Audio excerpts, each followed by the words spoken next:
ఆమె తన బాల్యం నుండే చక్రాల కుర్చీకే పరిమితమయ్యారు. పోలియో కారణంగా కాళ్ళు, చేతులు, గొంతు పడిపోయాయి.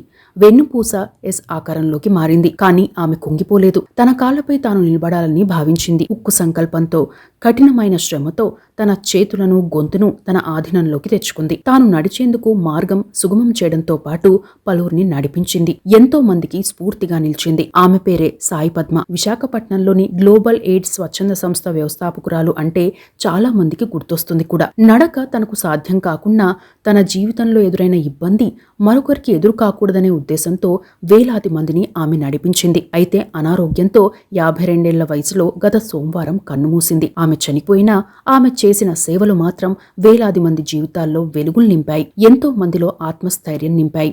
ఆదర్శంగా నిలిచాయి కూడా. ఈ నేపథ్యంలో సాయి పద్మ గారికి సంబంధించిన అంశాలు తెలుసుకుందాం. సాయి పద్మ గారు 1971 విజయనగరం జిల్లా గజపతి నగరంలో పుట్టారు. తల్లిదండ్రులు ఆదిశేషు, బిఎస్ఆర్ మూర్తి. వీరిద్దరూ ఆంధ్ర మెడికల్ కాలేజ్ లో డాక్టర్లు. సాయి పద్మ గారికి ఒక తమ్ముడు, చెల్లెలు ఉన్నారు. వారు కూడా ప్రస్తుతం వైద్యులే. అయితే బిఎస్ఆర్ మూర్తి గారు, ఆదిశేషు గారు వైద్యులే కావడంతో పిల్లలకు పోలియో వ్యాక్సిన్ ఖచ్చితంగా వేయించాలనే అవగాహన ఉండేది. పోలియో వ్యాక్సిన్ తెప్పించి రెడీగా పెట్టారు. అప్పట్లో ప్రపంచ ఆరోగ్య సంస్థ నిబంధనల ప్రకారం పిల్లలకు 90 రోజులు దాటాకే పోలియో వ్యాక్సిన్ ఇవ్వాలి. దీంతో 90 రోజుల వరకు వ్యాక్సిన్ వేసే వీల్లేకుండా పోయింది. అయితే సాయి పద్మ గారికి నెలన్నర రోజులకే పోలియో సోకింది. విశాఖలోని కేజీహెచ్ ఆసుపత్రిలో నమోదైన ఫస్ట్ పోలియో కేసు కూడా ఆమెదే. నెలన్నరకే పోలియో సోకడంతో సాయి పద్మ గారి కాళ్ళు, చేతులు చచ్చుబడిపోయాయి. గొంతు కూడా సైలెంట్ అయిపోయింది. తల్లిదండ్రులు విదేశాల నుండి ప్రముఖ వైద్యుల సలహాలు తీసుకున్నారు. ఒక రకంగా చెప్పాలంటే తమ కుమార్తెకు వచ్చిన సమస్యకు పరిష్కారం కనుగొనడంతో పాటు అలాంటి ఇబ్బంది ఎవరికీ రాకూడదనే ఉద్దేశంతో అన్ని మార్గాల్లోనూ ప్రయత్నించారు. కానీ ఫలితం దక్కలేదు. కొన్ని రోజులకే సాయి పద్మ గారి వెన్నెముక ఎస్ ఆకారంలోకి వచ్చేసింది. ఆ టైంలో ఓవైపు అలోపతి వైద్యంతో పాటు మరోవైపు పూర్వకాలపు పద్ధతులు కూడా ఫాలో అయ్యారు. దాదాపు 52 షాక్ ట్రీట్మెంట్లు ఇప్పించారు. దీంతో గొంతు కొంచెం పనిచేయడం ప్రారంభించింది. వెన్నెముక వంగిపోయినందున దాన్ని కట్ చేసి సరిచేశారు. అంటే గ్రాస్ స్కాలియోసిస్ అని చెప్పవచ్చు. ఆ ఆపరేషన్ అప్పట్లో వైద్య చరిత్రలోనే రికార్డ్ అని చెప్పవచ్చు. ఇక విశాఖలోని బీచ్లకు తీసుకెళ్లి మెడ వరకు ఇసుకలో పాతిపెట్టి కాసేపు ఉంచేవారు. ఆ వేడి కారణంగా శరీరం స్పందించడం మొదలుపెట్టింది. అయితే ఆ వేడి కారణంగా స్కిన్ మొత్తం కమిలిపోయేది. అయినా సరే ఓర్చుకున్నారు సాయి పద్మ గారు. అప్పట్లో ఒంటికి పులికొవ్వు కూడా రాసేవారు. భరించలేని రీతిలో ఉండే కఠినమైన ట్రీట్మెంట్ ని కూడా 10 ఏళ్ల వయసులోనే తట్టుకున్నారు సాయి పద్మ గారు. ఎలాగైనా సరే తాను నడవాలనే కోరికే అందుకు కారణం. పిల్లలంతా సెలవుల్లో అమ్మమ్మ, తాతయ్యల ఇళ్లకు వెళ్తుంటే సాయి పద్మ గారు మాత్రం విశాఖలోని కింగ్ జార్జ్ హాస్పిటల్ లేదా అమెరికన్ హాస్పిటల్కు చికిత్సకు వెళ్లేవారు. ఆ తర్వాత దాదాపు 18 సర్జరీలు జరిగాయి. అలా ఆమెకు 12 ఏళ్లు వచ్చేసరికి చేతులు, గొంతు, వెన్నెముక సరయ్యాయి. కానీ కాళ్ళు మాత్రం పనిచేయలేదు. అప్పటికే తన తల్లిదండ్రులతో పాటు ఇతర వైద్యులు చేస్తున్న సేవలను చూసిన సాయి పద్మ గారు తాను కూడా డాక్టర్ అవ్వాలని అనుకున్నారు. ఓవైపు ట్రీట్మెంట్ తీసుకుంటూనే బాగా చదువుకునేవారు. 1987లో ఇంటర్మీడియట్ను పూర్తి చేశారు. అయితే తన శరీరం సహకరించకపోవడంతో మెడిసిన్ బదులు ఇతర సేవా కార్యక్రమాలకు ఉపయోగపడేలా చదవాలని అనుకుని ఎంకామ్ పూర్తి చేశారు. సిఏ చదవాలని, బాగా డబ్బు సంపాదించి తనలాంటి వారి కోసం ఓ సంస్థను ఏర్పాటు చేయాలని భావించారు. అయితే అప్పట్లో ఫిజికల్లీ ఛాలెంజ్డ్ పర్సన్స్ కి కూడా కొన్ని అంశాల్లో సత్వర న్యాయం అందకపోవడాన్ని గ్రహించి న్యాయ విద్యను చదివారు. న్యాయవాదిగా పనిచేశారు. అదే టైంలో వెలుగు పథకంలో ప్రాజెక్ట్ డైరెక్టర్గా ఉద్యోగం వచ్చింది. కానీ ఆ ఉద్యోగంలో చేరితే తాను అనుకున్న లక్ష్యం నెరవేరదన్న ఉద్దేశంతో ఆ ఉద్యోగంలో చేరలేదు. అప్పటికే బిఎల్ అయిపోవడంతో జూనియర్ సివిల్ జడ్జ్ ప్రిలిమినరీ పరీక్ష రాశారు. ప్రిలిమినరీ పరీక్ష పాస్ అయ్యారు. అయితే దాదాపు 2.5 గంటల సమయం ఉండే ఫైనల్ ఎగ్జామ్ రాయాలంటే తన శరీరం సహకరించదని అర్థమైంది. అందుకోసం పరీక్ష రాసేందుకు సహాయకులను నియమించుకునేలా అంటే స్క్రైబ్ని ఇవ్వాల్సిందిగా కోరారు.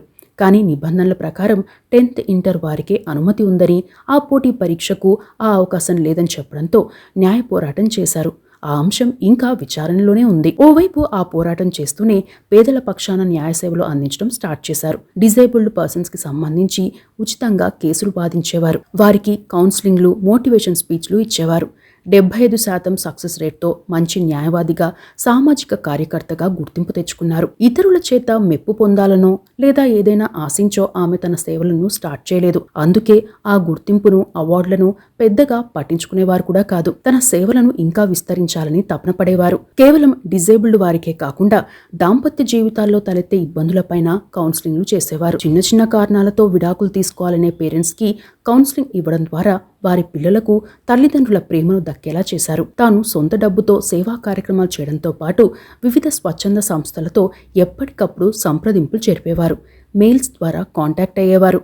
కేవలం ఫిజికల్లీ ఛాలెంజ్డ్ పర్సన్స్కి సంబంధించిన సహాయ కార్యక్రమాలే కాకుండా వారిని ట్రీట్ చేసే విధానంలో లేదా వారిని పిలిచే విధానంలో తేడా వచ్చినా న్యాయ పోరాటం చేసేవారు. కొన్నాళ్ల తర్వాత ఆర్గనైజ్డ్గా ఏదైనా చేయాలన్న ఉద్దేశంతో తమ ప్రాంతంలో ఓ స్వచ్ఛంద సంస్థను ఏర్పాటు చేయాలని అనుకున్నారు. అందుకోసం అమెరికాలో ఇలాంటి సేవా కార్యక్రమాలు చేస్తున్న సంస్థలను విజిట్ చేసి అధ్యయనం చేశారు. అలా 2008లో గ్లోబల్ ఎయిడ్ అనే స్వచ్ఛంద సంస్థను స్టార్ట్ చేశారు. ఆ సంస్థ ద్వారా ఫిజికల్లీ ఛాలెంజ్డ్ పర్సన్స్కే కాకుండా హెచ్ఐవి బాధితులకు విద్యను అందించడం, వైద్య సాయం అందించడం, వీల్ చైర్లు, క్యాలిపర్స్ను అందించడం మొదలుపెట్టారు.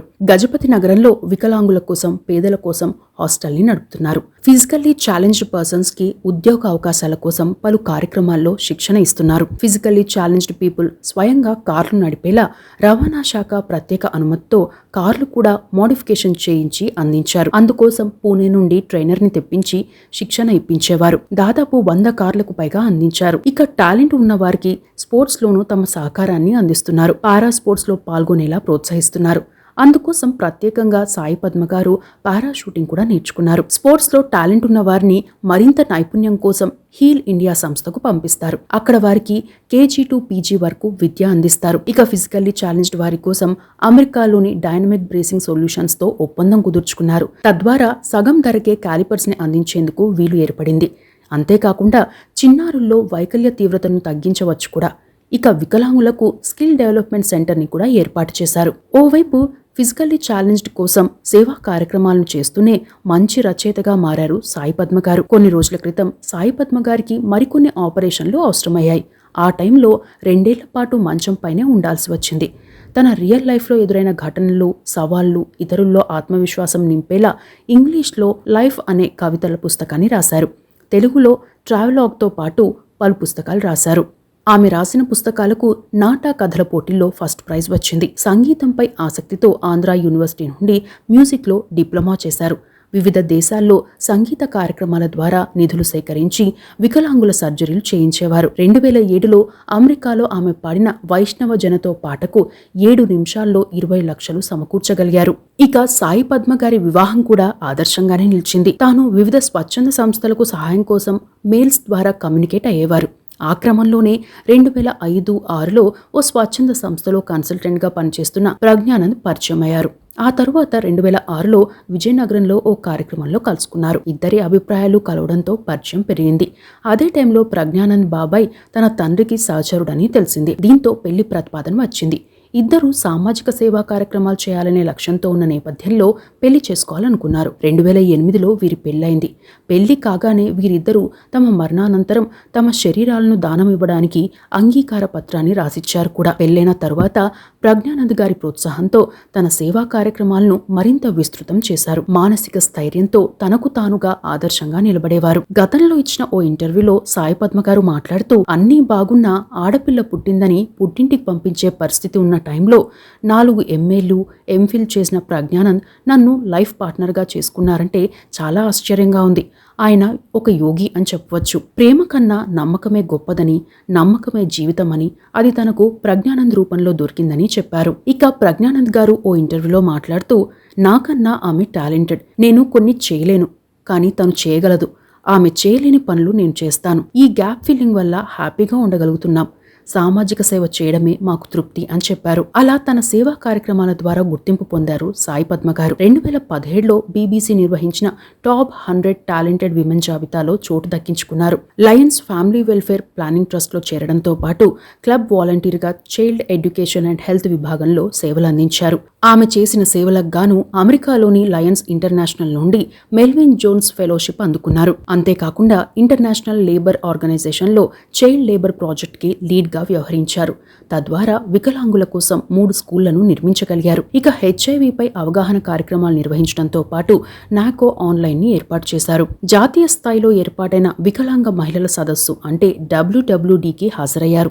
అంతర్జాతీయంగా పలు అవార్డులు అందుకున్నారు. వాస్తవానికి సాయి పద్మ గారికి అన్నీ చేసి పెట్టేవారు ఉన్నారు. కానీ అంగవైకల్యం అంటే అది కేవలం సమస్య మాత్రమేనని, ఒక రుగ్మత కాకూడదని, ఎవరూ అలాంటి ఇబ్బందులు ఎదుర్కోకూడదనే ఉద్దేశంతోనే సేవా కార్యక్రమాలు ప్రారంభించి అంతర్జాతీయ స్థాయికి తీసుకెళ్లారు. అలాంటి సాయి పద్మ గారు 52 వయసులో కన్నుమూయడం బాధాకరమని చెప్పవచ్చు.